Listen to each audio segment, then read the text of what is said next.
Welcome to episode 5.5. It's the Grand Central Sports Hub down in the dungeon in Dumont. Seth Cantor with you. Jason Zabransky, JZ in Austin, Texas. Good evening, Jason, as we're 48 hours away from the NFL draft. How are you tonight? Good evening, Seth. I'm doing great because we have an actual major sporting event coming to you this week live. It's not like a video game. And we have a guest to match the hype. It's our NFL draft preview of SiriusXM NFL Radio, Zig Fracassi, who I work closely with over in New York City. We're going to have Zig. He's going to preview the NFL draft from A to Z. Coming up in a little bit, we're going to play a game of Stardom, Sit 'em, Cut 'em with Diamond Dan and Sugar Ray. Last week, it was the Isolation House. It's an internet fad when it comes to sports. And now we're going to play Stardom, Sit 'em, Cut 'em with Diamond Dan and Sugar Ray. So a few things to touch on we want to get into. It's funny how you script the show and you have a sense of what you want to talk about in your first 10 or 15 minutes. When I went through everything today about 2 or 3 o'clock, it was a relatively calm day, just going through what we want to ask Zig and talking about the headlines over the first few minutes. And then at about 4:30, 5 o'clock, my phone blows up and Gronk is traded, or reportedly traded, but it's essentially done, to the Tampa Bay Buccaneers. So a couple of things. Rob Gronkowski, a 7th-round pick. They go to Tampa Bay. Gronk reunited with Brady. The Patriots get a 4th-round pick back. So a couple of things on this one very quickly. The Patriots had no leverage. So the fact that they get a 4th-round pick back was a victory. They probably could have pushed for a 3, but I think the fact that they get a 4 and they up their draft capital, they have 12 picks in the draft. So the fact that they take that 7 and turn that into a 4, I see that as a win for the Patriots. And Tom Brady is reunited with Gronk. Everybody's happy. Everybody wins. That's how I see it, Jason. How about you? You know, it's so funny. When I looked at the Twitter today and I saw that come across this afternoon, I was like, wow, that's wild. I'm surprised. But should we be really surprised that this happened? I mean, No. Are we really surprised that Gronk is coming back? I thought he'd always be coming back. And we shouldn't be surprised he's going to go play with Brady. There's nothing there, but in retro, at first I was shocked, and then I sat there. I was like, "Why am I shocked? This is like you could have seen this a mile away." But Gronk in Tampa, I don't know. Party city, party guy. We'll see how that goes. Well, we'll see what he has left, but there was no doubt in my mind that he was only going to one team, and that was going to be the team that Brady was on. It's not a shock to me whatsoever. Again, New England's in position to do something in the draft. They have 12 picks, and what they do is they flip that 7, they turn it into a 4, so that helps their draft capital a bit. Anything that they were able to get for a retired tight end, who's still got some gas left in the tank, but you turn that into a 4th pick from a 4th-round pick from a 7, I think it's a win for the Patriots. So in my mind, and you touched on this before, you looked like you had something to say. No, I'm just looking at a thought on the comments. Over/under 7 games where Gronk gets hurt.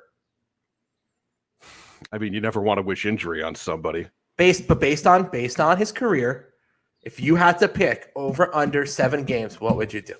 At his age? I think he's going to play more than 7 games. I think he's going to play more than 7 games. I'm going with the under. All right. I don't think he makes it 7. All right.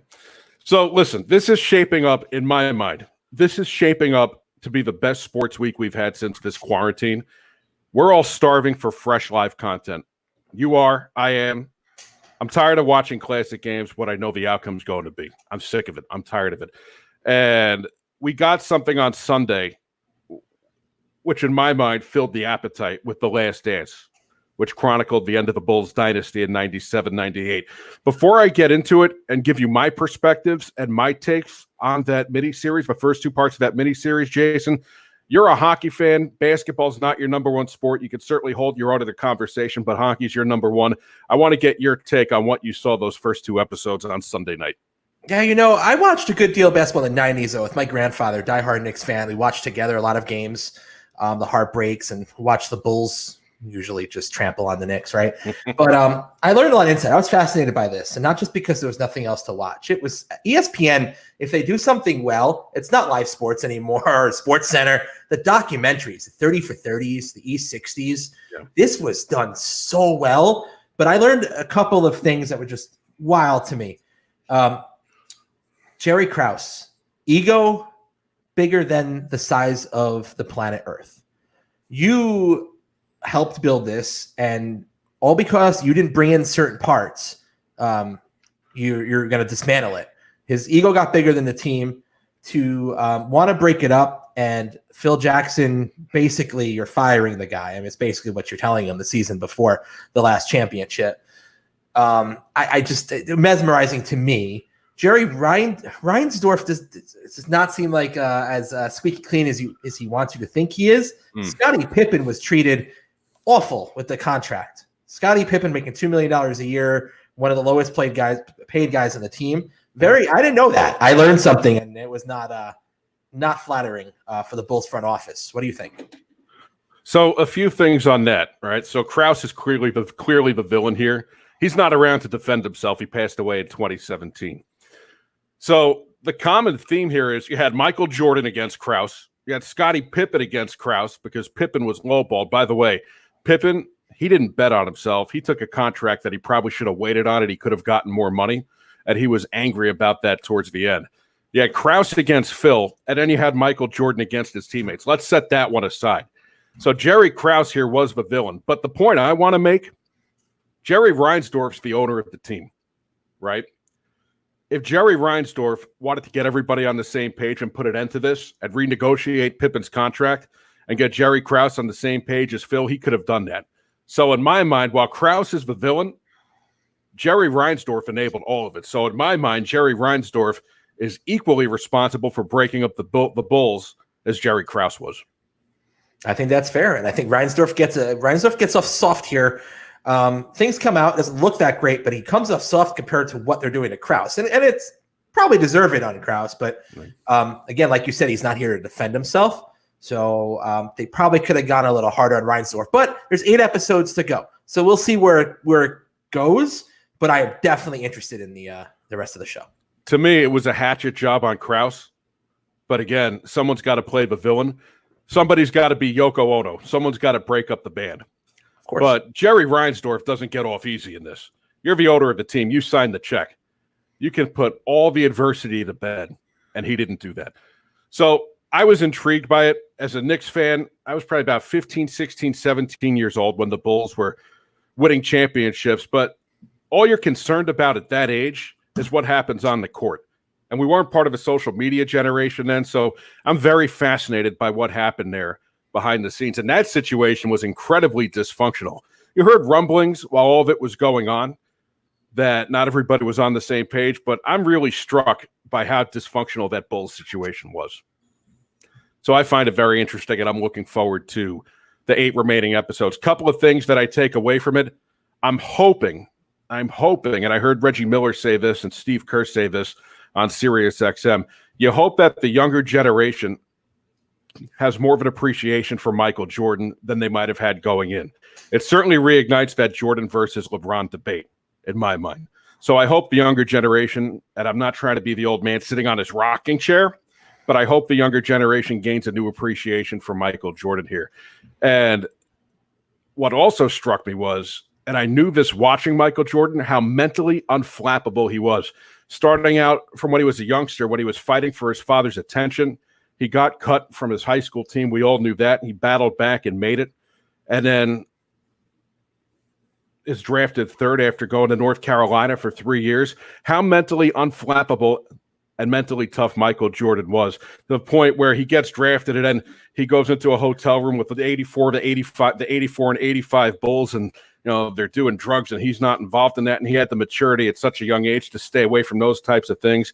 I was really impressed. I came away impressed with how mentally driven Michael Jordan was just by watching this. I knew it, but the fact that those things came to the surface, I found that to be very interesting. I agree. I don't think that LeBron's even close to Jordan in that debate, on and off the court, quite honestly.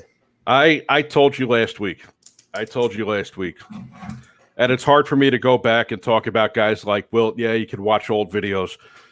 Michael Jordan's the best player I ever saw. The Bulls were 6 for 6. Now, granted, the teams that the Bulls beat in the 90s weren't the best teams, right? The Lakers were kind of on their downside, beat the Sonics, beat the Jazz. Those were teams that probably weren't worthy of being in the finals. But Michael Jordan was 6 for 6 in the NBA Finals. So to me, seeing what Michael Jordan accomplished in the 90s, there's nothing LeBron James can do right now that's going to make him better than Michael Jordan, in my mind. In your point about being 6 for 6, it also makes them the best dynasty ever because they did not lose in the big game. Yep. So we'll touch on the NFL draft. We'll bring Zig in a moment. I applaud the NFL, Jason. I applaud the NFL for staying on schedule through this, starting with free agency and the draft. And I think Roger Goodell, the embattled commissioner, has handled this very, very well. I'm not concerned about the technical issues. Yesterday's dry run with the 2.5-minute Bengals delay bandwidth. I actually found it kind of funny that the executives forgot to mute their lines. I mean, we've all been on conference calls where people forget to mute their lines. But in my mind, all the glitches that occurred yesterday, Jason, they're all fixable in my mind. And I think we're lined up for IT issues are not a concern for Thursday. I don't think we should be worried about IT issues Thursday. No. That's why you do a dry run. This is going to be must-see TV, and I think it's going to be to the point where the casual fan, who you don't get on the last 2 days, I think the casual fan's going to be tuned in. I'm just energized by the fact that we can have real sports conversation this week as opposed to regurgitated content. And good job by the NFL, too, holding the telethon for coronavirus relief. But I think Roger Goodell has done a terrific job throughout all this. They own this week. They will claim this week. They will own this week, and they're going to do it exactly how that marketing monster called the NFL does it. So I expect it to go very well. So with that said, we're going to bring in Zig Fracassi from SiriusXM NFL Radio. You can hear Zig on the End Zone NFL Rewind. He's also a terrific afternoon drive sports anchor, and he's been a contributor to NHL Network Radio. Zig Fracassi joining us. Zig, thank you so much. Welcome. It's nice. Seth Katerwitz, how are you, buddy? Zig, it's great to see you. I miss you. We're doing our reports from home now. I do a lot of the evening shifts, and Zig's closing out during the afternoons at SiriusXM, and we have some fun banter. And it's actually the first time I've seen it, about a month and a half. I hope you're doing well. Yeah, I know. I got enough hair gel on here to make my head feel like cement. I haven't had a haircut in a few months here, but it's all good. Jason, how are you, buddy? We're doing well. That's why I don't mind not having any of the cut sometimes. Zig, what was your reaction this afternoon when everybody's phone blew up and we learned that Gronk was going to Tampa Bay with that 7th rounder and the 4th round pick coming back to New England? I guess I wasn't surprised. I'm at the age, by the way, and just your comment there. I mean, the Bulls, just to comment on them for a second, because I heard your comments there. The Bulls were a terrific team. I'm old enough, of course, to remember Bird, Magic. I'll go back to Havlicek and Dr. J in that era. The Bulls were the best of their era. If you want to throw them against the 80s Celtics or the Lakers, that's an interesting point of view. But I'll tell you this, Jordan might be the most motivated superstar I've ever seen. So just 2 cents on that topic. But Seth, to your question, wasn't surprised. I think Gronk was kind of harboring wanting to play football again. And let's face it, he and Tom Brady are extremely close. And you're going to a situation there in Tampa where you've already got some great built-in components with Mike Evans. You've got Chris Godwin, maybe the best pair of wideouts in the league. You've already got Cameron Brate, very good tight end. Now, when they add Gronk, they could probably move on from O.J. Howard, who, remember, was a top 10 pick not even, 3 years ago. So if they add themselves a really good tackle and a feature back, Tampa, and they got a decent enough defense. It kind of improved towards the end of last year. Tampa could be considered a favorite in the NFC South this year at the very least. We're joined by Zig Fracassi of SiriusXM NFL Radio. So, Zig, how does this position New England now? They actually add some draft capital. They take a 7, they flip it to a 4. How does this impact what New England does in the draft? I think they're going to, obviously, they've got a multitude of needs. Obviously, they got to replenish the tight end spot, so I think they'll do that. Wide receiver, because after Edelman, you don't have anything. Defensively, I think you add some depth, especially on the D-line. So now anytime, like you said, they got that extra draft capital. Would it shock me if they took another quarterback? Probably not. Although they are very high on Jarrett Stidham. I know one of our colleagues on NFL Radio, Jordan Palmer, thinks the world of him. So would it shock me either, guys, if they take a flyer on a Cam Newton or Jameis Winston? Probably not. So I think, but in terms of the draft, probably tight end, receiver, maybe D-line, maybe add a little bit to that offensive line. Jason? And it sounds like you're in agreement that they need weapons. So Brady, the big thing last year was he didn't have weapons. So Exactly. without Brady, you still need weapons, right? That's the same problem. Yeah, exactly. I mean, gosh, in all due respect to Benjamin Watson, who's had a wonderful career and also quite the civil activist. Love the guy, but he's not Gronk. After Edelman, I mean, Philip Dorsett, nothing more than a possession receiver. Through the years, they've lost Hogan, they lost Amendola, and those guys fit that system extremely well. And you could just tell the way Brady was carrying on last year that things were not that great. He even said he may be the worst quarterback on an 8-0 team. So when you hear him say things like that, the Patriots did him no favors. I know, Seth, you played some of the clips during the Tom Brady interview with Howard Stern. He had an inkling that last year was going to be it with them. And obviously didn't get much better, even though they wound up finishing 12-4, but they got destroyed against Tennessee in the playoff game. They still have major problems. Patriots are closer to a maybe not total rebuild, but a significant refurbishing, especially on the offensive side of the ball. Zig, can you see any scenario under the sun where Joe Burrow won't go 1 to the Bengals and Chase Young won't go 2 to the Redskins? I would definitely say Joe Burrow to the Bengals. He's from that backyard part of the country, and you could put up with all the, I'm not going there, this and that. The fact is he's going to get drafted, and he'll play there. I could see a scenario if the Redskins want to try to move out of the second spot. And could they also make a separate or maybe whopper of a deal if they decided to include Trent Williams in that? But I would think they would lean towards selecting the Washington area kid, the former Ohio State star Chase Young, and you build them up with Ioannidis and some of the other key people they've got on that defense, guys.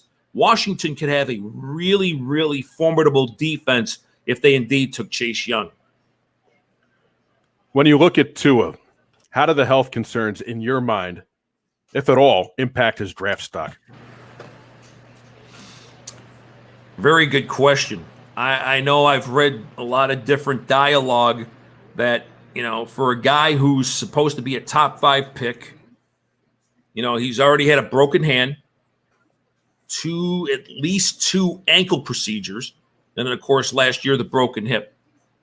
So if I'm running a team, I would be concerned.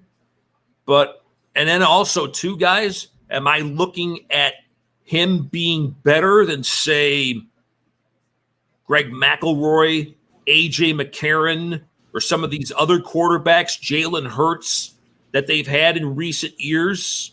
Is he a transcendent figure, or was he made with Judy and Ruggs delivering? He had the chance to deliver. The guy's got 5-star recruits blocking for him, 5-star recruits in the backfield, 5-star recruits to throw the ball to. But all in all, I think I would go ahead and take him anyway. He's got an it factor to him. I think what is his name actually means gold in Hawaiian, unbelievably. But the kid's been gold. People gravitate to him. He's a true leader. And if you watch old films, guys, there was another Alabama quarterback back in the day that threw left-handed. His name's Kenny Stabler. Mm-hmm. And he just reminds me of him, just the way he delivers the ball. He's not like him personally because Snake was a little more free-spirited, but the way they deliver the ball mechanically, it's uncanny. So if he's earmarked for Miami, I would take him at 5. So you would take him over Herbert still?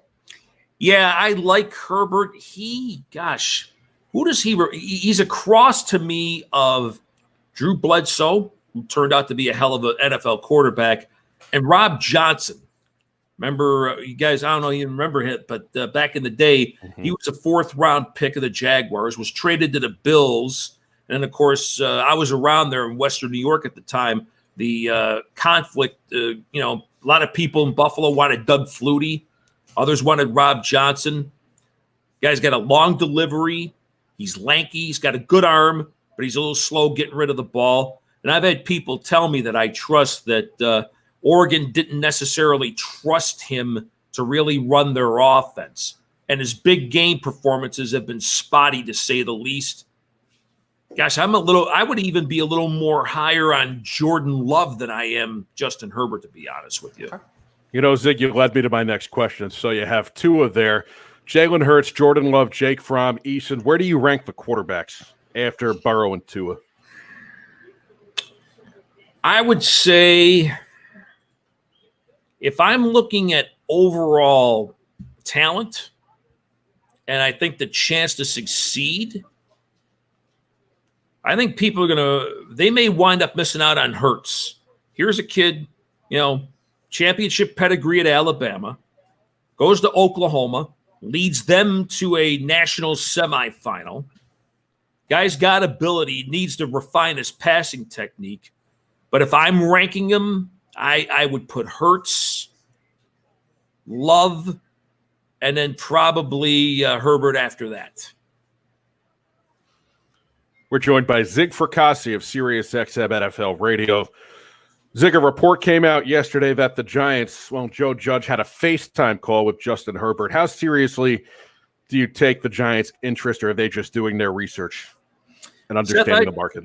Yeah, I would probably just say they're doing their research, their due diligence, so to speak. I mean, they're a franchise. They have a multitude of needs, especially that offensive line.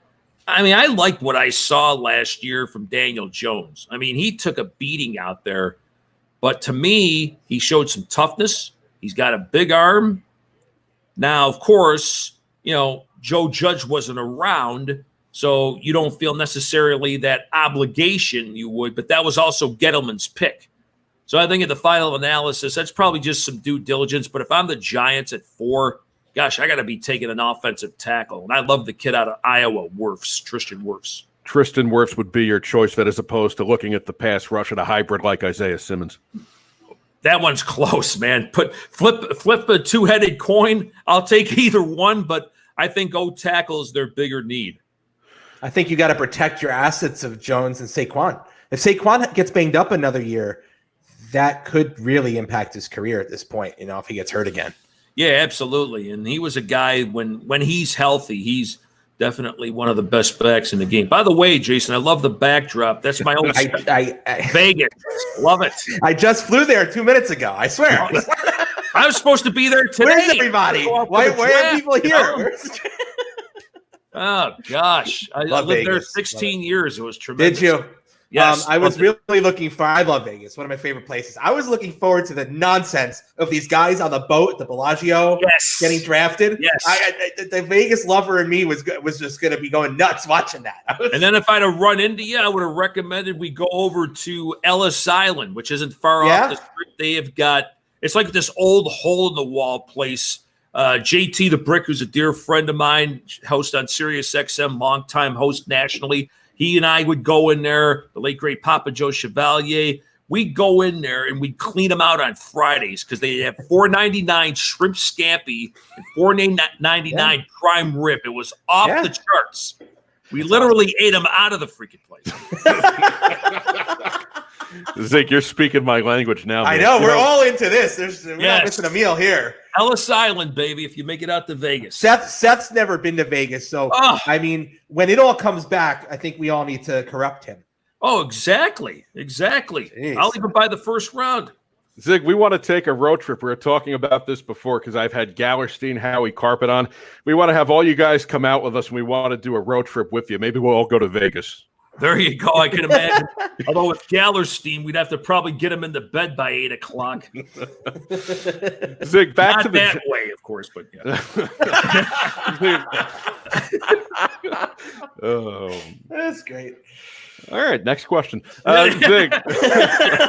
Seth, as we know, Seth is not often speechless, Zig. I mean, that was great. Oh, he is when we get into the newsroom when we're throwing barbs at each other. I'm the rookie in the newsroom. I'm the low man on the totem pole, so I just got to sit there and take it. I got to sit there and take it. Do a hell of a job, though, in all seriousness. Checks in the mail, Zig. Checks in the mail. Any chance the Giants only have 2 picks in the first 95. Any chance that Gettleman trades down?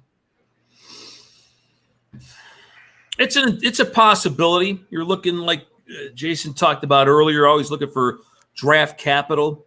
And if you have, say, 4 needs, maybe trade the 4 for, I don't know, 16, for example, and then get a second or third round pick to go with it. I suppose it's entirely possible.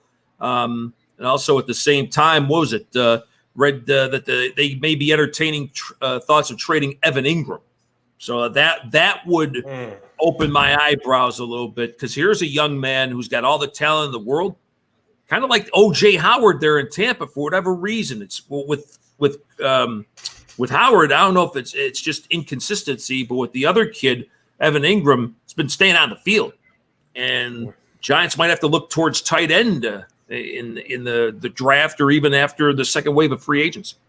That's interesting to me, Zig. I mean, the Giants, they won so much. They won the 2 Super Bowls, and over the last few years now, they've kind of become the New York Mets in terms of the NFL, and you're expecting the other shoe to drop. What makes the Giants fan mad on Thursday night? What does Gettleman do that makes the Giants fan angry on Thursday night with that 4th pick? If they took a quarterback, I mean, that would really be. That made us angry last year too, but we're over that. Yeah, exactly. But you know what I think part of that too was, though, Jason, was the fact that it was another quarterback from Duke. And if you're old enough to remember, they took Dave Brown. Yes. And he didn't exactly, he wasn't the second coming of Joe Montana by any stretch. Right. So, gosh, if they took the best athlete available, like if they, just for hyperbole, if they took another running back, which they won't, but if they did, they would take a position that they're strong at as opposed to a true need. That's why I think, to answer your question, what would get Giants fans mad? Jay? Yeah, I mean, listen, last year we didn't feel good about it. I think the jury's for his career will still be out on Daniel Jones, but things change a year from now. So, we're going to have a lot of hot takes after Thursday, and some of them might turn out to be right, and some of them a year later, we're going to be like, what were we thinking? Well, guys, you got to remember, right? and I always use this even as my own sort of unofficial criteria. And I obviously, being on NFL radio, I have the benefit of talking with Hall of Fame executives, former MVPs, players of this ilk, and they all agree you have to allow 3 years for a draft to truly be either a bust or a success. So let's give Jones another couple years before we say he's terrible or he actually could be very good. So 3 years. Let's talk about the Jets. I go back to when Joe Douglas told Sam Darnold's family he was going to protect him and take care of him. So in my mind, at number 11, that leads me to believe that the Jets would go offensive lineman, perhaps Mekhi Becton, in spite of a flag drug test. Or do the Jets get so intrigued by trying to replace Robbie Anderson that they go with a playmaker like Jerry Jeudy? Ooh, that's a real good one, because that's obviously areas that they have monster needs at both spots.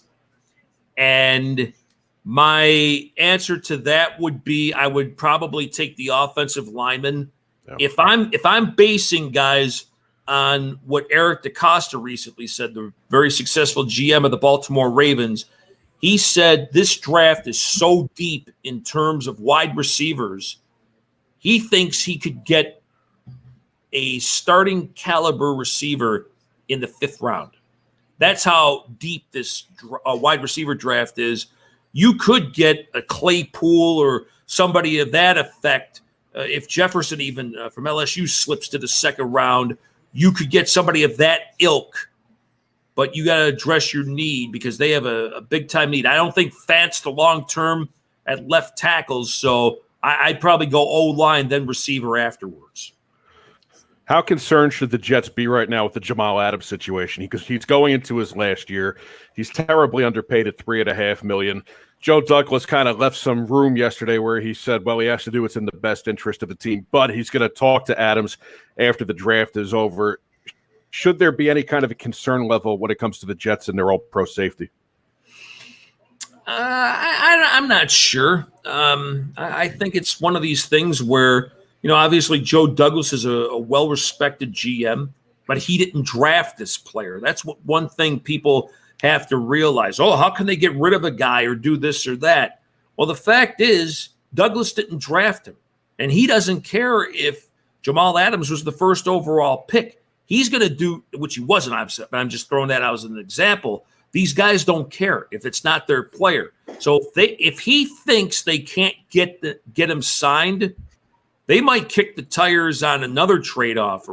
I was told Dallas offered a 1 and maybe a lower pick, but apparently the Jets wanted more for Jamal Adams.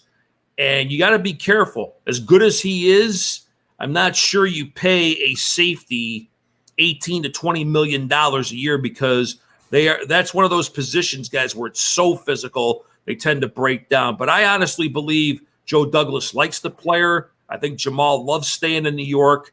And, yeah, he still has time left on his contract, but that was the idea of getting this rookie salary structure in the first place, where guys conceivably have to play out their contract, even if they've overachieved on it, and prevent what happened years ago with, Sam Bradford, where the guy got paid $60 million without taking a snap, and he turned out to be, he wasn't a bust because he was good when he was in there, but he just never lived up to the grand expectations that were raised of him. So that's why they put that rookie salary structure in the first place. Zig, let's talk about the trade market. And yesterday you saw a Twitter war between Yannick Ngakoue and Tony Khan, the son of Shad Khan. Yeah. They're going back and forth. He wants to be traded. Ngakoue, Leonard Fournette on the block. How serious is Jacksonville on moving these guys before the draft begins on Thursday night? I think it's got to be serious. I mean, Yannick has obviously gone out of his way, wanting out of Jacksonville. I mean, I think he had set the post after that saying, when I play for my new team, I'll, give my best and all this kind of thing. And it's amazing that within the last, not even 3 years, Jacksonville was 1 quarter away from getting to the Super Bowl a couple years ago. But since then, Calais Campbell gone, Jalen Ramsey gone, a host of other players on that defense, Dante Fowler gone. Now it looks as though Ngakoue is going to be the latest. So there's got to be a team that wants him. Am I offering a first-round pick? No. Would I have to give one up maybe to get him? If there's a package sweetener in there, then I would do it. But he's not going to be with the Jacksonville Jaguars if and when the season gets underway. Now, you touched on this before, but let's go back to Jameis Winston. Seems like he's taking free agency slowly and methodically. Where do you see him ending up? What would be the right fit for a guy like Jameis Winston? Seth, I've said this all along. I think Pittsburgh would be the perfect spot for him. He is going to be at a point where he's going to have to be the backup. Kind of like the situation last year in Nashville, where Tannehill, who had been the starter with the Dolphins and obviously coming off a major injury, was clearly the backup to Mariota. But the idea was to press Mariota, and ultimately he did, took over, and we all know what happened there. Whereas Jameis is still, I think, a starting caliber quarterback in the NFL. He goes into Pittsburgh. Big Ben, how is he coming off that major surgery to his elbow last year? I'm going to be interested to see on that. Mason Rudolph, I don't think he's the answer. They've had you, me, Jason, everybody else as backups, and none of us are going to make it there in Pittsburgh. So if I'm Jameis, I'd eat some humble pie just a little bit. Nice kid and all that. And he did have a good year last year, except for those interceptions. Well, I mean, it's a lot. It was. But then you got to ask, too, how many of those were bad throws? How many were tip balls? How many were where the receiver ran the wrong route? I'd probably have to go through the film to see each and every one. So, but to that point, I would say Pittsburgh would probably be a good fit for Jameis. And then who knows? Maybe when Ben hangs him up, Jameis could compete for the starting gig there. Well, they do need something behind Ben, like you said. What about Cam? Yeah, huh? Not every day that you have the former number 1 overall pick, a Heisman Trophy winner, and a Super Bowl MVP up for grabs. That is a real good one. He might have to be in one of those situations where he'd have to compete for a job. New England, maybe. Los Angeles Chargers, maybe.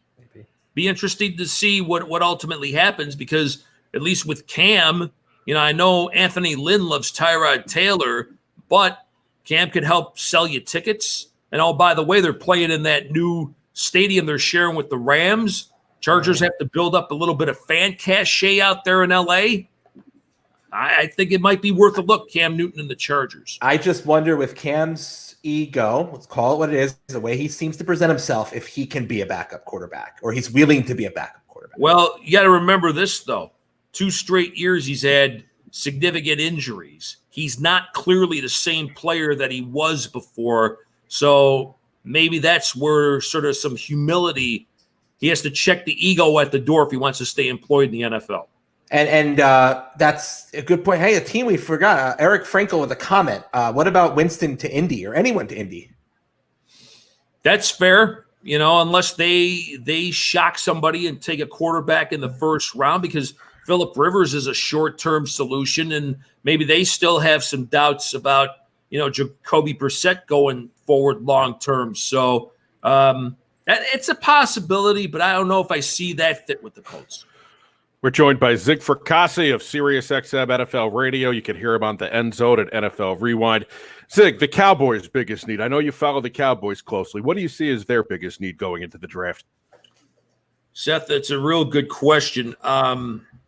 They have a couple now, especially with setter Travis Frederick, who, of course, came back from the Guillain-Barré syndrome, which is an illness I was stricken with when I was 12 years old. And so I have tremendous empathy for him. And obviously, he came back and he played at a Pro Bowl level last year, but he felt that maybe he wasn't what he was, and quality of life issues now, and he's got a family. So all of a sudden now, center is a need for the Cowboys. Now, granted, if and when Randy Gregory and Aldon Smith, yes, that Aldon Smith, are reinstated, all of a sudden they look a little bit better at D end. Although I think it's like pitching in baseball, guys. You can never have enough. Wouldn't shock me if they went D end. And maybe their biggest corner. Look at this guy with the backdrop. I live in Texas. I'm not I hate the Cowboys, but I live in Texas. Oh my gosh. Jeez, I'm surprised you didn't have like the Alamo back there or something. Remember, I can make it happen. Oh my gosh. He's been planning this for weeks, Zig. Oh, is this that is what? This is all choreographed. Choreographed excitement. Okay. It's great though. I love it. Topical. I would say though, probably the biggest need, guys, is corner, especially when you lose Byron Jones to Miami. As really good as he was, there weren't enough interceptions. So I think that's why they let him go. They do have some young corners on that roster already with Lewis and Awuzie. But I think anytime you could upgrade or have a chance to do that, I would say corner and then probably center / D end. You could flip those two because I think they're both pretty big too. Zig, what would stun you on Thursday night within the first hour of the draft? What would shock you? If this happened, what would shock Zig Fracassi? That nothing happens technically. I mean, seriously, can you imagine all of a sudden at 8 o'clock, kids are going to start playing, video games and then short-circuiting the system? How freaking awesome would that be? Oh, got a backdrop for that, Jason? I'm I'll get the AOL on there. Dial-up. Mike Brown forgot to pay his bill. That would shock me. Gosh. Are you concerned about the technical issues? I mean, it didn't sound like it was anything outrageous. I guess the Bengals, that 2.5-minute delay, that would concern me. Muting the lines, okay, we all forget to do that on conference calls. Bandwidth, that can be fixed. But do you have any legitimate concerns about the technology on Thursday night? I wouldn't think so. I mean, let's face it. The NFL had, like you said, the dry run on it. These tech departments have been preparing, I'm sure, for weeks for it. And all of a sudden now, instead of, the scouts evaluating the players and, the personnel guys doing their evaluations, they may be the most important elements of this coming draft is the tech guys. So I think they've got that under control. I think it's going to be fascinating because it probably cuts down a lot on the hyperbole and a lot of the noise. In seriousness, Seth, I think if Jordan Love was taken in the top 10, that probably would raise my eyebrow a little bit. That would, because I think he's got fabulous talent, but the interceptions went up this past year. The team around him wasn't good. So you wonder, is he a guy that can truly lead, even though he's just a young man, that maybe when the chips are down a little bit, he can't bring a team with him, but he's got the intangibles and all the attributes you'd like for a top 10 talent. But if he went top 10, I think that would raise my eyebrows a little bit. Let's fast forward. Does the NFL start on time, September 10th? Oof. I'm an eternal optimist. I want to say yes, but I am really skeptical of that. I mean, the mayor of New York, de Blasio? I guess they've canceled public events in June. Yeah. So now you still have July, August to get ready for the season. My hunch would be it's a shortened season. Maybe get it underway in October at least. But then here's the thing, too.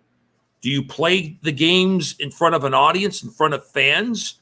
Is it going to get to a point where, you have those security checkpoints where you have everybody take off their belts or, the wallets and go through security? Are we going to have people there now with temperature checks? I mean, if you're not feeling well, you're not going to be allowed in. So, to your answer, Seth, I can see a delayed start to the season and a shortened season. How about hockey, Zig? You're a big hockey guy. Oh, yeah. Do you see the NHL coming back, let's say, with this Manchester plan or some other things they've talked about, or do you think it's a pie in the sky at this point? I don't think it's a pie in the sky, Seth. I think they've discussed it, and also with Grand Forks, North Dakota, which, by the way, is home of North Dakota, a storied college hockey program. Brad Berry's a friend of mine, the head coach there. And that facility, if you've never seen the Engelstad Arena, it's like a Taj Mahal. It's probably better than some NHL buildings. That's how good it is. But to answer your question, I was up in Boston last year for the Stanley Cup final, and it was June. And, yeah, they were doing a lot of work around TD Garden, but that ice was terrible. Let's fast forward to August. They may be skating in soup and water at that particular point.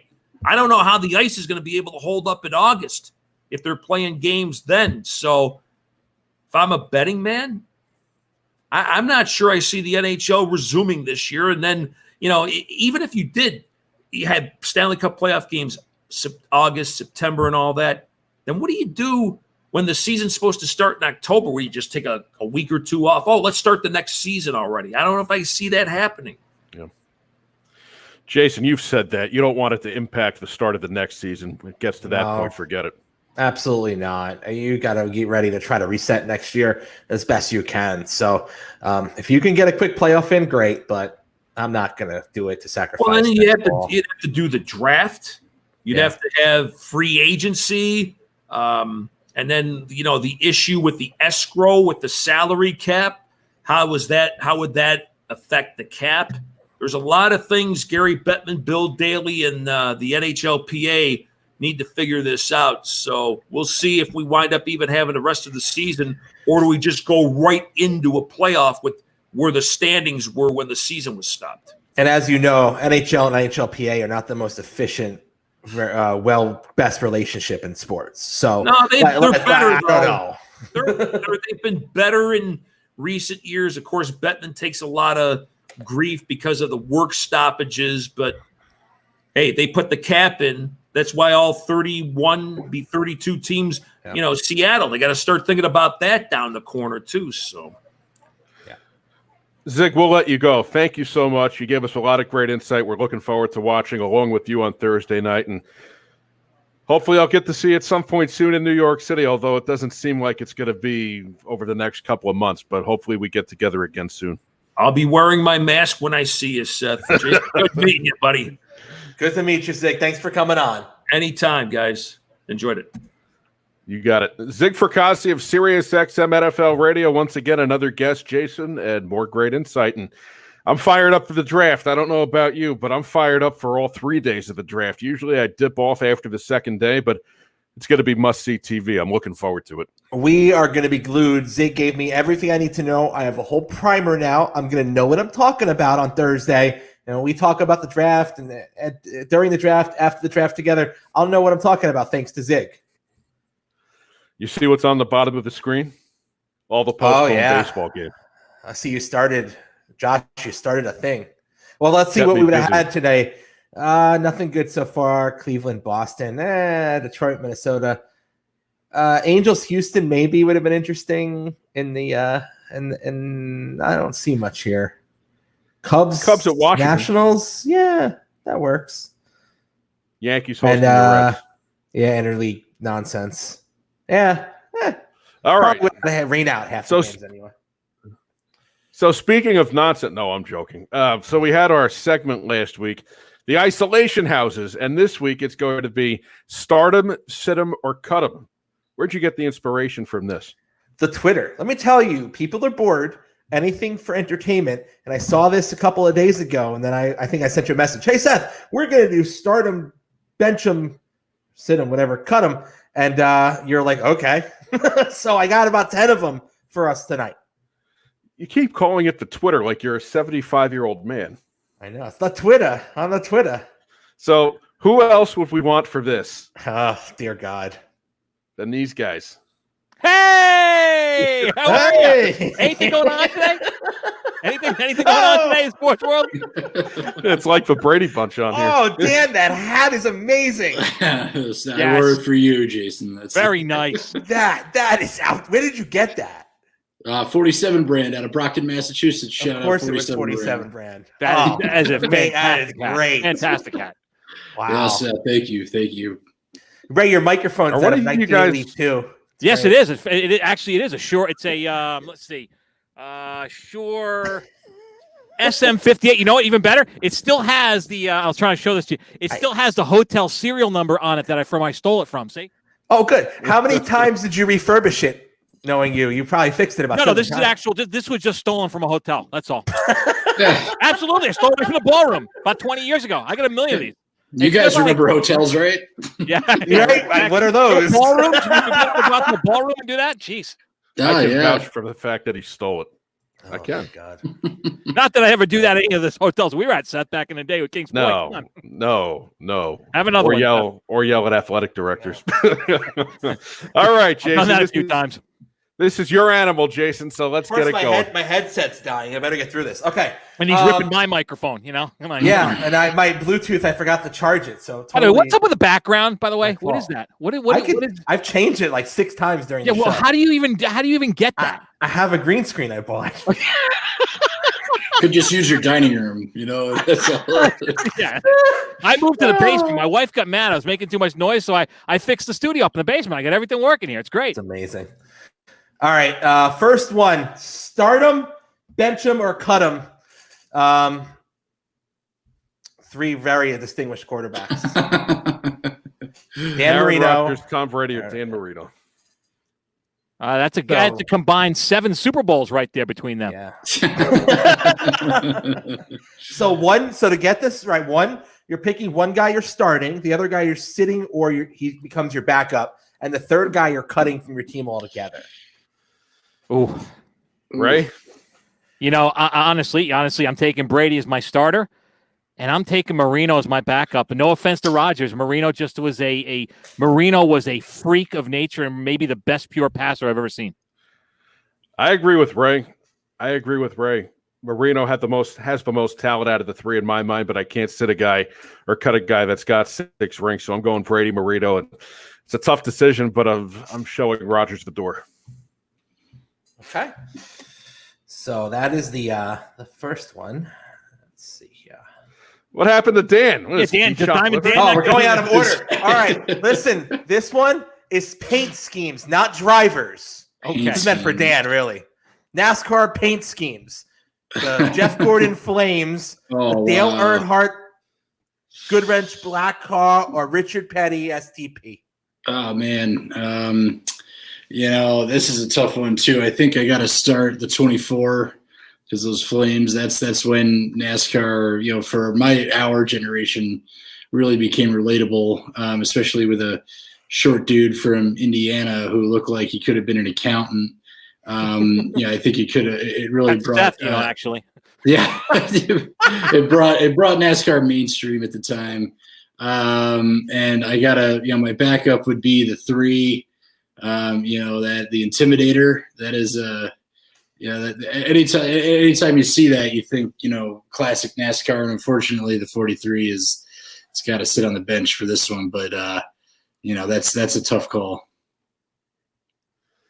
Ray, do you even care? I think this is really cool. This is a tough one because to me, going back and not being a big NASCAR fan, but knowing the history of it and how important that Richard Petty was, that car is just like an iconic car. They're all really iconic cars, but you kind of have to, in my mind, you have to take Petty because he's Richard Petty, and then choosing between the Intimidator and between Jeff Gordon is very tough. But oh God.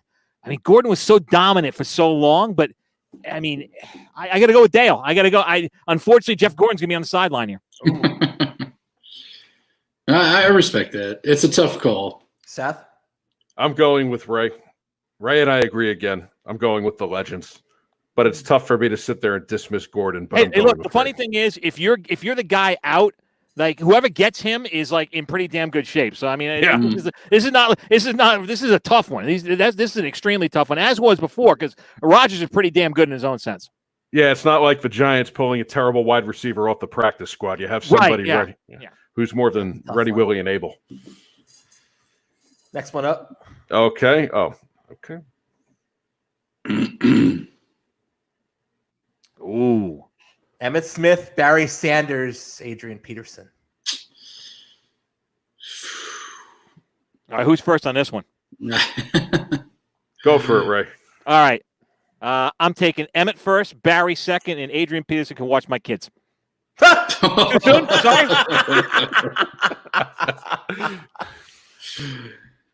I would have to agree. That's a pretty, I think they, just over time and statistics, that makes perfect sense. I'm going with Emmitt number 1 because he's got the Super Bowls. I'm going with Barry number 2 because I think he's one of the greatest runners, natural runners I've ever seen. And Adrian is gone. He's gone. He's out of here. Slapped him right out. I'm not dismissing his talent. He's a great running back, but I just think Barry and Emmitt and Barry are just too overwhelmingly good. On a different level, by far. Next Although really... Peterson, in my mind, Peterson's a Hall of Famer. Yes. Oh, yeah. Sure. Next one up. By the way, it's not a knock to say, as you said before, Dan, it's not a knock to say that we're getting rid of any of these guys. No, especially this one. Maddox, Kershaw, Clemens. This Good is luck. Easy. You think so? Yes. Maddox, Clemens, and Kershaw can go take a lap. Yeah, I agree. All the way. I agree. Yeah, I definitely. You have to pick, by the way, you have to put the Clemens in the last year with Boston overweight edition. Could you at least put like a Yankee? I mean, really, could you pick a little bit better for that? I did it for you, the Boston picture. Yeah, I mean, but even that's like the last year. That's like 95 Mo Vaughn at first base type year. It's not even like a good Clemens year. No, it's like pre-steroids, right? Right. Come on. Look at the size of them. The guys that's pre-steroids and post Popeyes. That's what that is. That's like they've got a history with Popeyes in the Red Sox. Yes. That's like Kingpin Roger Clemens right here. Yes. Bigger. Maddox is the best we've seen, right? Like in our lifetime. What was the stat about Maddox? He got into 3-0 counts like 400 times. 185 of those were intentional walks. Yeah, he was insane at that too. And look, I mean, his postseason is okay because the Braves only could win that one championship, but he was just so good. It didn't matter. He would go out there and throw junk and be just so precise in the way he pitched. He was just a master at watching pitch. You weren't going out there to see him fireball like Nolan Ryan or going out there like Kershaw. Again, another talented guy, but it just seemed like his pitching mechanics and his mastery of pitching was on another level compared to these other guys. And I give Clemens that too. Clemens was a fireballer as well, but Clemens also was very, very good on the corners as well. And he had a really, really good cut fastball that was really the second half of his career when he might have done some things that may have helped that. I'm bouncing Kershaw there just because of his inability to get it done in the big game. Yep. And injury history, too. You got to give that, too. Yeah. Next one up. The Big Hurt, Mike Piazza or Larry Walker. Depends how you value positions here. That has a play in this. You have I to agree. Think about that. Oh, man. Dan's having a tough time. I mean, I'm split on the starters between Walker and Thomas. Really? Yeah. I'm surprised. You're not valuing the position of the catcher, are you? I never really liked Mike Piazza. I mean, where's Soriano in the comments right now? I know I'm not playing to the audience here, but I met Frank Thomas once in the hotel lobby in Baltimore, and that is a large man at the top of his career, and that was there was really at the time, but pre-steroids, pre 93, 94, there was no one like him. So you could do it. There were a dime a dozen catchers that could hit 30 home runs or whatever, but Frank Thomas, for his size and his sort of ability, he was just kind of a standalone guy at the time. If he didn't play for the White Sox, I bet he would have been a bigger star. Hey, look, I met Rolly Massimino in a bathroom once at a golf club when I went to a dinner. I know. I'm not going to take him over Mike Krzyzewski. So, I like I like that you met him. But to me, in this group, Piazza's got to be the top. I mean, the best offensive catcher that we've seen, maybe the best offensive catcher ever, with all due respect to a guy like Berra back in the day when Major League Baseball was different. I got to put him on top. Thomas, absolutely. Thomas is great there. Walker, you the biggest issue you have with him is obviously going to be the stigma of Coors Field. Would he have been that good any other place? It's a fair argument. I think he would have been pretty darn good, but we'll never know that. So to me, your Piazza is my starter. I've got, and Piazza could play a little bit of first base towards the end of his career. And Frank Thomas is my second guy. The third guy out is Larry Walker. And I think, I don't want to say he's a product of Coors Field, but it definitely helped him. I'm going with the eye test. To me, Piazza was the best player out of the three. I'm dismissing Walker for the reasons that you're giving, because Coors Field is a launching pad, and I'm keeping Frank Thomas for the reason that you gave as well. Meeting in the bathroom. Very nice. Okay. Oh, no, that was me. Never mind. Sorry. Yes. Come on, Dan. Can I get a smile? Can I get a laugh? Nothing there. Thank you. Oh. Henrik Lundqvist, Martin Brodeur, Dominic the Dominator Hasek. Good luck. Can I go with this one, please? Can I start with this one? Yes. And I'm going to piss off everybody out there with this. I know I am, because I'm a discounted for one reason. But Dominic Hasek, to me, is the second best goalie I've ever seen. You don't have the first one in here. The first one is Patrick Waugh. All right, I would put Patrick Waugh before any of these guys. That's why he's not on here. Yeah, exactly. There's no comparison there. I'm taking Hasek. He was just incredible. The next guy I'm going to take, I know it's going to tick people off for the reasons why. I'm taking Henrik Lundqvist, because I have yet to see a defensive front of him like a Kevin Stevens, like a Ken Danico. Marty Brodeur stood on his head for one game in a game that you needed him in a playoff, and that's great. But where were all the others? It was Danico, it was Stevens, it was the neutral zone trap. He's an excellent goaltender. He's an all-time great. Henrik Lundqvist on his own with, basically Mark Stahl and a bunch of other no names has been a top goaltender in the league for 15 years. And Dominic Hasek, Dominic Hasek was one of the most athletic goalies I'd ever seen. Again, after Patrick Waugh, who used to just get bored and play well. That was the amazing thing about him. But to me, Brodeur is an excellent Hall of Fame goalie who was also helped and improved by the system that they ran in the neutral zone trap and 2 Hall of Fame caliber, if not Hall of Fame defensemen in front of him. I know I'm just the host of this game, so I'm not really playing, but you're right on the Lundqvist, and that's why he'd be my number 1. But I'm trying to get a graph up from I saw the other day that shows you exactly why. But carry on, gentlemen. Yeah, I mean, I would have to agree with Martel there because Hasek, like you said, number 2, top 3 talent goalie, over the last 50, 60 years, whatever. I just don't like the Devils and never really cared for Brodeur. But Henry, like you said, 15 years, he's carried the team for a good part of that career, and he doesn't have a ring, maybe never will, but I don't think that should. Thanks, Fedor Tootin there, guys like that. I don't think that should impact that recommendation. Now, there were games where I saw Hasek stand on his head. I mean, to me, he's the best talented one out of the 3, and my first instinct was to go with Cups, but at the same time, there were nights where I saw Henrik Lundqvist stand on his head with less than average talent in front of them, so I'm going Hasek and Lundqvist as well. Very good. I'm glad that Brodeur is not in the conversation here. Thank you, gentlemen. You are all very, very smart.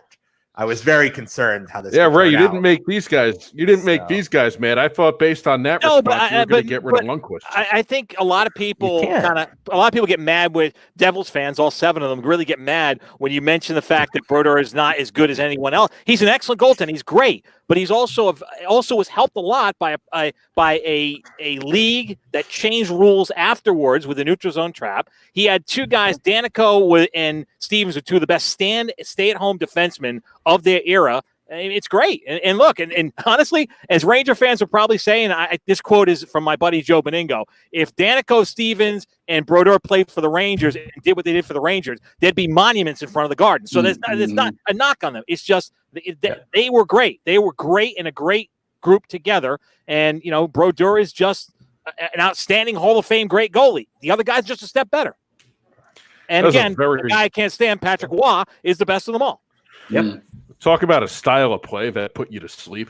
I mean, the Devils won those cups. Oh, I know, but you won cups. I mean, that's the thing.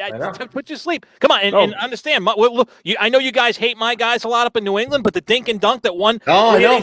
It's boring as heck. It's not boring when you're winning, and that's all I've heard Dan talk about the last 5 years. Dink and dunk, dink and dunk. It's his favorite thing to say on Sundays. Dink and dunk, dink and dunk. Well, that fire Shermer, fire Gilbride, those were up there too. Check down. That's another popular day. Check down. Check down. I think you're gonna like the next one, especially one of the mullet. The mullet. Oh, that's not the Yager I like to remember. I like Rangers Yager, but that picture is amazing. Well, can I go first on this for one reason? It's gonna be tough for me to leave out one of these guys. This is hard. I mean, Lemieux is unquestionably on the list, number 1 on there. The second guy I'm putting with him, I hate to do this. I hate to do this. I just think that Jaromir Jagr is consistently a better 2-way player than Ovechkin is.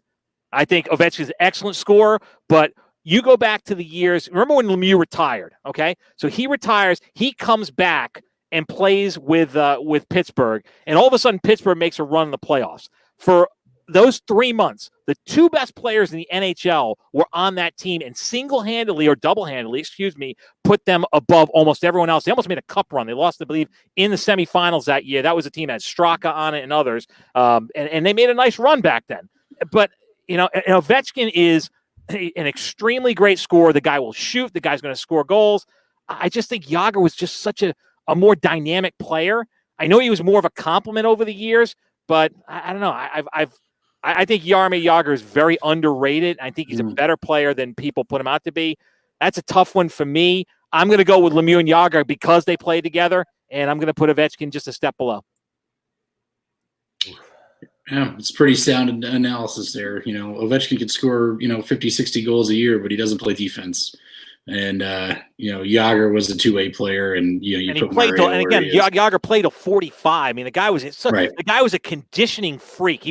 I remember the month and a half he was in Boston with the Stanley Cup run. They finished games. They're done with a playoff game, and NBC is still doing their post-game stuff. This is about 45 minutes after the game, and they've put the camera back on in the Fleet Center or TD Garden, whatever it was at that point, and there's Yager doing wind sprints on the ice an hour after the game. And, Doc Emmerich's like, and this is Yager after every game, keeping conditioning at 43 years old to stay in the league. I mean, the guy was just a freak. Yeah. You're absolutely right. And I know we're going to have to revisit this conversation years from now, but I think Ovechkin's going to play till he's 45 also. Great. And I hope so, because he's going to break every offensive record out there. It will. It's probably not Gretzky's, but I mean, he may be second when it's over. Seth? Lemieux and Yager. Yager stays because of the mullet. Who was that a few years ago? PK Subban, I believe it was, in the All-Star game, put the wig on so they could go out and shoot. I'm going to catch hell for one of the pictures coming up now, but I had to do it. Now you're driving the knife right through my heart. I had to do it. Listen, Reggie Miller. Oh man, what a primetime player. PTP here. Wow, you're talking about two of the best sharpshooters of our era. The third being obviously being Steph Curry right now, and you're talking about one of the most clutch guys ever to play the game in Dwayne Wade. Dwayne Wade is the first guy in my mind, because he was a little guy that could do everything, won his first championship basically on his own, brought LeBron in. I know they won another one in that way, but he was a different kind of player. I love him. He's the first guy in this one here. I know Ray Allen won a championship for me. He was an excellent player. Also won a championship with the Heat.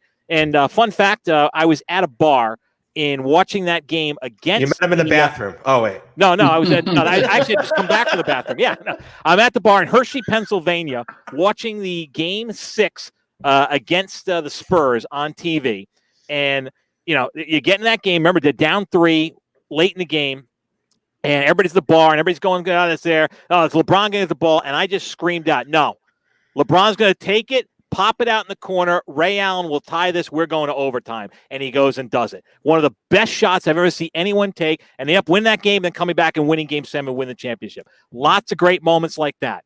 Nobody shot like Reggie Miller. Nobody could take the ball from anywhere and just put it in at any time, anywhere. And that's why Reggie Miller is going to be my second guy on this list. He was the best sharpshooter that I have seen. Steph Curry's great. Reggie Miller's a step above him. The guy could just shoot. About 3 or 4 years ago, TNT had him on one of the broadcasts, and they showed a picture and showed a video. He's standing out there talking to the other team coach, and he's shooting 3-pointers at 46, 47, and just drain, like nothing. And like it was like that scene of Bob Cousy in shooting free throws in Blue Chips, except he was doing it from beyond the 3-point line. He's the best shooter I've seen in my lifetime. Give me Dwayne Wade, then give me Reggie Miller. It's a tough choice. Dwayne Wade has the championships, multiple championships. Ray Allen's one of the best shooters I've ever seen in my life. And Reggie Miller, I saw Reggie Miller drive the knife right through the Knicks' back multiple times. So I'm taking Ray Allen. I'm going with Reggie Miller. And it's tough for me to release Dwayne Wade, but that's the one that I would probably keep on the outside looking at. Yeah, it's it's a tough call, but I like Reggie Miller first, and then Allen, and again Wade. I mean, Wade was he was a transcendental talent from Marquette in college, but and obviously he's got the rings to prove it. But those guys, like you said, their shooting aptitude was just something we'll never see again, probably in this generation of players. That's it, Jason? No, I got 2 more for you. Excellent. 2 more. Come on, get excited. We have a uniform one. Uniforms. Oh, uniform. Oh, this is easy. Come on. Yeah, this is easy. Come on. The classic Laker uniform, number 1. The classic Nick, number 2. You can even flip either one of them. They're both great. And that Bulls I love that third Bulls jersey crap. pinstripe. You didn't like that? Black Get rid jersey. of that. Exactly. You didn't like that one? The black jerseys are cool for 1 or 2 games a year. Not this. That's not the jersey, the Bulls jersey. Give me the script Chicago with a 23 on the side of it. That's a beautiful jersey. That goes back to even before. That goes to the Artist Gilmore days of the Bulls. That's a classic uniform. That's just a 98, 97. Let's make some money off the thing, and that's pretty much what the NFL is doing right now with all the new uniforms. And do that. But that Laker uniform, that's a classic uniform with the bounce out numbers, and that is the best Nick uniform out there. I think that version. Absolutely. They should bring that back. They should get the interlocking NY back on the shorts. Yes, I saw. I don't know who put that. Did somebody in Twitter just put that today? Or that I love that. They just showed a picture of Ewing in that jersey, and it looked awesome. I mean, you could probably put the shorts a little lower. Let me just tell you that was a little. It was a little hugging in certain areas, but it looked great with a little interlocking NY right on the corner. Yes. Yeah, but nothing beats the Showtime from LA. That's it. The show. Oh man, that is a classic forever. And that's the cool thing that was their home uniform was the color yellow. Their aways were purple. They were one of the first teams to have that. They didn't have a white home uniform. That was I always loved that about them, and that's a classic uniform. Well said. What's this last one? Agree. Kornikova and Sharapova. No. Ballparks. Camden Yards, PNC, or Wrigley Field. Okay, I've been to 2 of them, and the one that I haven't been to is the one that I probably have to go number 1 just because of what it is, and that's Wrigley Field. I think you got to say that. I've been to PNC Park. It's really, really nice. It's beautiful. It's a great thing. It's nice. Camden Yards started it all. And that place to me, Pittsburgh is close to the new ones that I've seen. And I have a personal favorite myself in Nationals Park. I really like Nats Park. I love the area it's in now. This way it's built up. Again, I went to school in Washington, D.C., so I have a lot of bias towards that. That being said, Camden Yards is still the ultimate new baseball park that has ever been built. It revitalized the city. It's still right there. It doesn't stick out. You have to drive in to see it. You got the Inner Harbor on the side. You got the warehouse. To me, Camden Yards is, if not 1, number 2 behind Wrigley Field. So that's why I take those 2. PNC Park is great and a lot of fun, but I don't know. It was something about PNC Park that just bugged me. It was almost like they were kind of, we're kind of here. We're cool. We built the cool ballpark. Isn't this great? Huh? Yes, it's great. We don't spend any money. We always get knocked out all the time. I don't know. Maybe that's just me. If PNC Park, go ahead. Yeah, it has a very minor league feel, PNC. And it's nice. It's a very nice park and really cool. I don't know. Camden to me is special. I agree. It started it all. I mean, Camden Yards brought the Renaissance, even though it was timed around the strike. There's no Jacobs Field. There's no ballpark in Arlington. There's no sort of throwback, ballpark rejuvenation, Busch Stadium, without Camden Yards. And, when it becomes Yankee Stadium or Fenway Park South, it's even better. And it's accessible. There's hotels and restaurants. Remember, whenever they can be repopulated, right nearby. It's a stone's throw from where you want to be in Baltimore. I mean, taking nothing away from Wrigley, obviously, but it's a cramped ballpark that's, more about character than it is about, and the history than it is about, say, convenience. I think there's another ballpark just down the road from where I live that could be, could say the same about that as well. But that and Fenway, they'll never rebuild. They're just going to keep adding on to it, or put up another Zippo's bail bond sign on the on the wall to try to squeeze another $10 out of it. But it's funny you mentioned Camden Yards and brought this up in there, and I don't want to throw too much there, but Courtney Cox in the comments just mentioned that the riots at Camden Yard, and that brings up a huge point. That's the game. If you remember, they had to shut down Baltimore, and you had the White Sox and Orioles playing there with no fans. If you want to look on YouTube and see that, you can find it. That's kind of what we might be looking at coming up soon if this season gets underway, is playing in a situation like that. So Camden Yards is pretty much the one that got that started too, and we can kind of look into that as being what we might be into. It's true. I would gladly. It's a great point. I would gladly sign on for that. I'm going to take Wrigley. I'm going to take Camden for a different reason. Wrigley Field, because of the history, and to me, it's the mecca of baseball. And I'm going to take Camden Yards because I think Camden Yards will be the next 100-year ballpark. I'm going to take Wrigley for the history. I would also take Fenway if Fenway was there and Wrigley wasn't, because I think when it comes to baseball and ballparks, that's what the sport's all about. And I think Camden Yards will be the next 100-year ballpark. So that's what I'm going with. So Seth, Thomas Vizlaki, a very big fan of ours, had a suggestion for one more. So I've been working hard while you guys have been talking, and I have one more. Is that what you've been doing? Yes. One more. Oh, that's a good Hello, friends. This is easy. My guy Nance. I take Nance. I want Nance, and then I want Al Michaels. Yes. Yeah. Al Michaels, yes.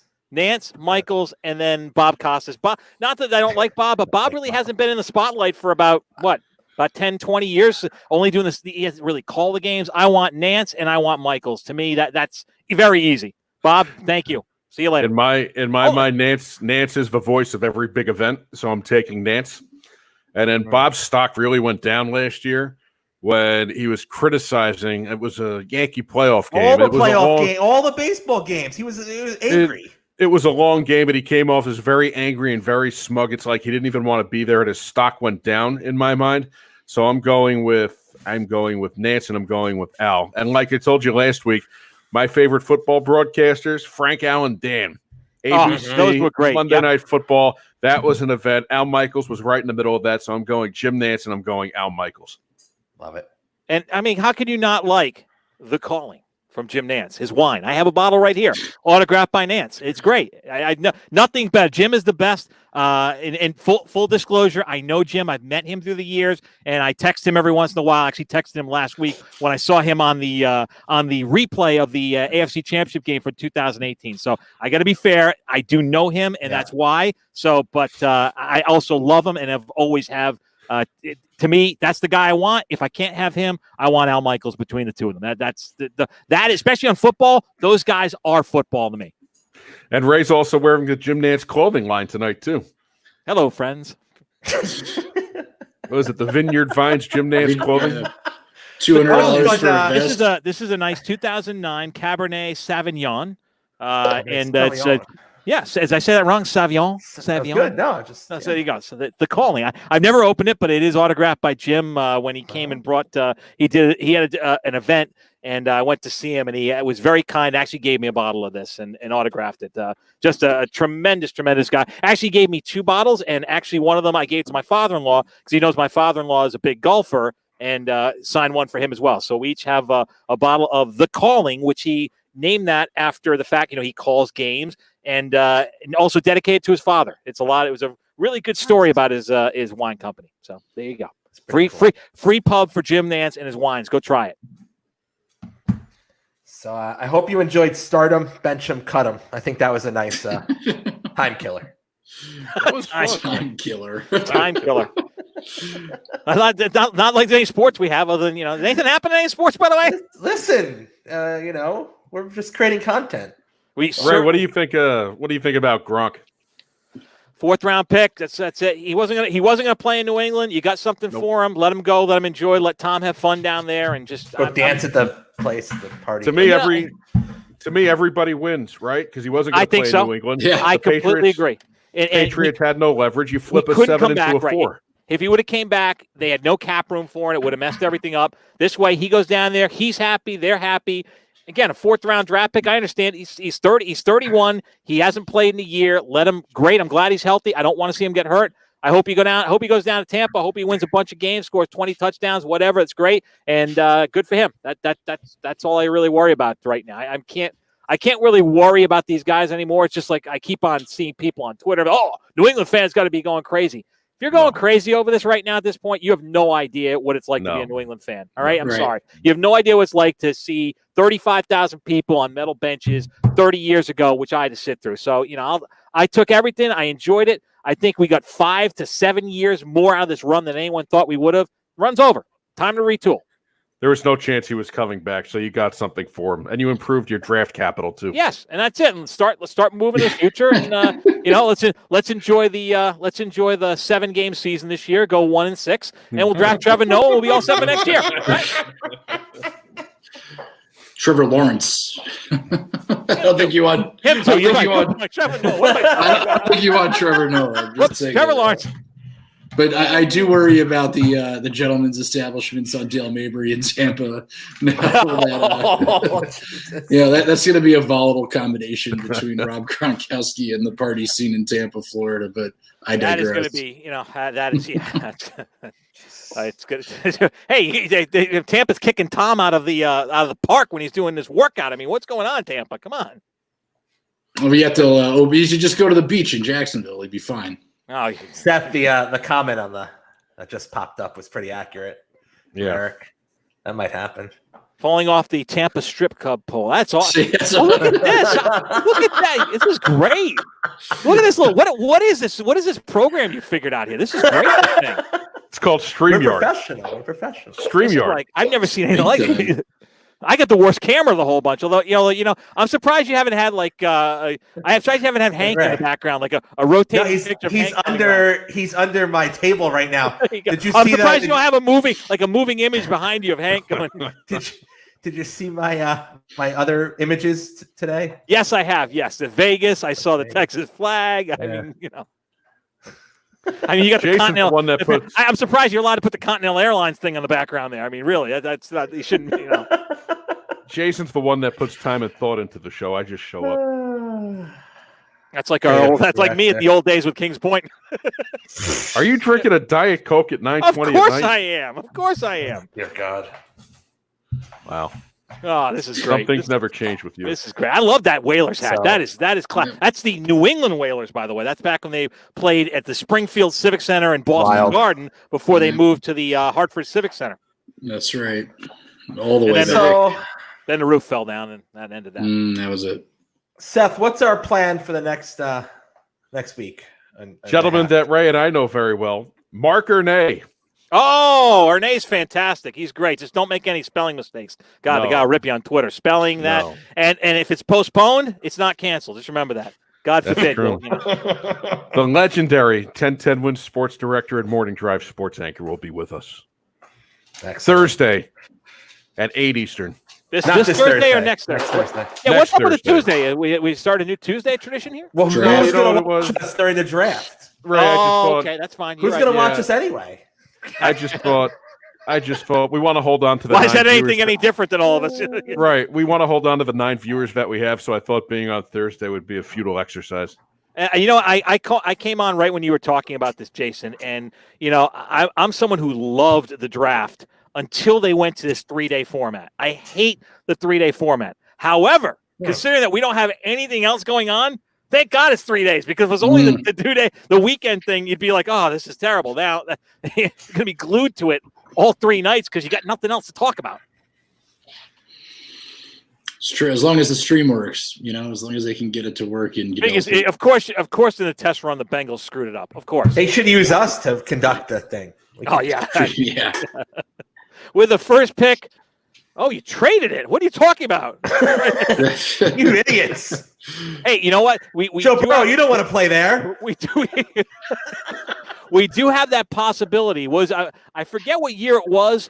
I forget it was the Bengals or not that made the wrong pick. I remember hearing about this, that one of the GMs calls it used to be held at the hotel, and I think actually it was 83. I think it was in that famous draft with Marino. Midway through the round, somebody's making a pick, and they're talking back to the place has like a cordless phone. Like this is back in 1983 when cordless phones were gigantic, had an antenna, and whoever it was is making a pick. And he says, if you don't hear back from us, you're going to pick this guy. And they call back in. All they can is, yeah. And the guy's like, so I'm going to still pick the. Okay, great. And they go up and they make the pick. And apparently the entire staff is like in the room like, we picked him? And that's what. And the guy was like out of the league like a year later. Yeah. And it wasn't the Jets either, surprisingly. Cricket. That sounds like a Jets thing. Yeah, no, that sounds like a Jets thing. Does. Jets. Always a pleasure, guys. It was fun. This is a great show. Good job, An hour Jason. and a half. Good show. Now, if Kings Point wins. Well done on the segments. Wait, what? They've had some trouble catching Kleinschnitz's balls. That's why. That'll never get old. Hey, if they can't, if there's somebody out there, get Kleinschnitz. Just don't get his receivers. They can't catch his balls.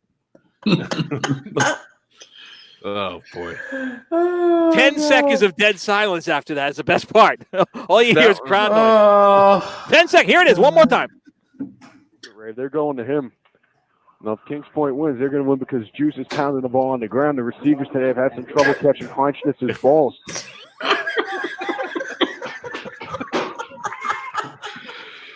And what a name is Kleinschnitz. That's just the best part about it. See, I agree with that. I agree. Second down and 3. Ray deadpanned that one very well.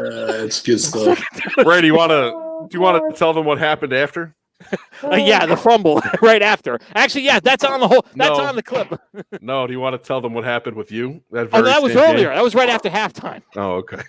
I don't want to know. Okay. Ah, boy. Oh no, don't worry. I'm sure you'll hear it at some point. But yeah, it was not good. Oh, I forgot to do on this day. I'll make sure that I don't read the birthdays of, or at least tell you that any dead guys are alive. But 1904, Ty Cobb made his pro debut for the Augusta Tourists of the South Atlantic League. Okay. 1951, the NBA championship. The Rochester Royals beat the Knicks 79-75. They win the series 4-3. First finals appearance for both teams. 77, I've heard this story. Billy Martin pulls the Yankee lineup out of a hat, and they beat the Blue Jays 8-6. 1989, Dan will like this one. George W. Bush and Edward W. Rose become joint CEOs of the Texas Rangers.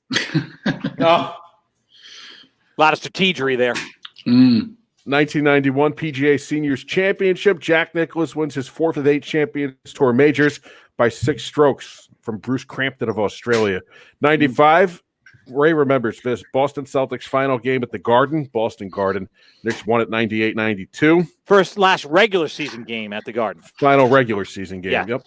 I was actually at the game 3 days before the second to last game, which ended up being the last win. They played the New Jersey Nets, led by Armand Gilliam, who was on that team at that point. They won that game. Who was it? Celtics had Dominique Wilkins on that team. Last ever win at Boston Garden was 3 days before that. does someone have renovations going on in their house right now? Who's knocking down the walls? Not me. What is Tammy doing? What is Tammy doing? It Yeah. right. sounds like it's like an episode of This Old House and someone's taking down a wall. Yeah, what Bob is- Vila's gonna come. The Kool-Aid Man's gonna come crush. I just see the door bursting open soon and Tammy with a hammer. Seth, you were supposed to fix this. It's gonna happen. I know it is. I'm waiting any second. Tammy, get out here. Come on. I'm so numb to it right now. It's been going on for 6 weeks. 96, the Bulls win an NBA record 72 games.